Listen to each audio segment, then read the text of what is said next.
Get ready for a groundbreaking Apple event. This year's awe-dropping keynote promises to unveil a slew of innovative products, including the highly anticipated iPhone 17 series, Apple Watch Series 11, Apple Watch Ultra 3, and AirPods Pro 3.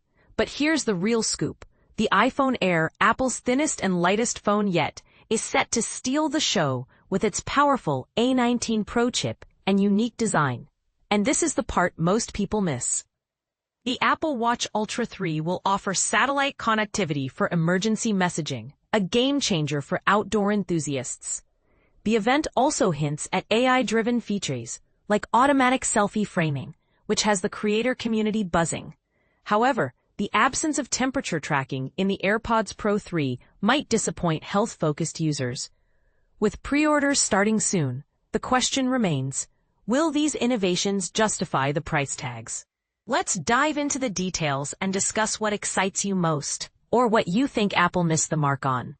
Share your thoughts in the comments.